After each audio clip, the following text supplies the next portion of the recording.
আচ্ছা বন্ধুরা, breakfast recipe খুঁজছো আর রোববারও আসছে, তাহলে এই রেসিপিটা ট্রাই করো। তার জন্য আমি 3টে ডিম সেদ্ধ করে নিয়ে এরকম গ্রেটারের সাহায্য গ্রেট করে নেবো।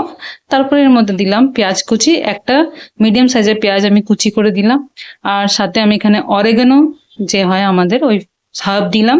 সঙ্গে red chilli flakes as per your taste. আর সাথে আমি এখানে দেবো তোমার 2 চামচ ভরে ভরে মিওনিস। হ্যাঁ, আর সাথে কাঁচা লঙ্কাও ব্যবহার করেছি কুচি, তো ওটাও দিয়েছি। 3টে কাঁচা লঙ্কা আর 2 টেবিল স্পুন মেয়োনিজ দিয়েছি, দিয়ে ভালো করে মেখে নেব। আর এর মধ্যে একটু স্বাদ মতো নুনও দেবো, নুন কম মনে হচ্ছে তাই আমি নুন দিয়েছি। তোমাদের অ্যাজ পার ইউ টেস্ট করবে। দিয়ে এরম ভাবে মিক্সারটা রেডি।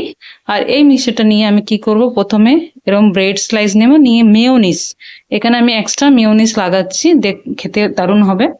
আর এই যে মিক্সচারটা, এগ মিক্সচারটা, এটা আমি এবার ভরে দেবো, ভালো করে ফিল করে দেবো এইভাবে। দিয়ে এই সাইডেও দিলাম। আর এরপরে যে ব্রেড সাইডে মেয়োনেজ লাগিয়েছিলাম সেই ব্রেড স্লাইসেসটা পুরো রেখে দিয়ে চেপে, এবার কি করবো বন্ধুরা, বাটার নেব। বাটার নিয়ে আপনারা এখানেও অবধি খেতে পারেন, আমি একটু এক্সট্রা করছি, বাটার ইউজ করছি।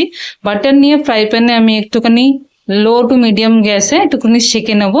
দুদিকে প্রথমে নিচের সাইডটা সেঁকে নিয়েছি, এখন উপর সাইডটা আবার বাটার লাগিয়ে আবার সেঁকে নিচ্ছি। সেঁকে নিয়ে দেখুন মুচমুচে হয়ে গেল, রেডি। তো এটা হলো আমার আজকে এগ স্যান্ডউইচ। তো বন্ধুরা, আজকে ব্রেকফাস্টে আমি বানিয়েছি egg sandwich, egg Mayo sandwich. দারুণ ছিল খেতে, চটজলদি রান্না, মানে লেজি ডে রান্না। যদি ইচ্ছে না করে যে কোনোদিন যদি ব্রেকফাস্ট করতে, স্পেশালি সানডে, তো you will love it, try it.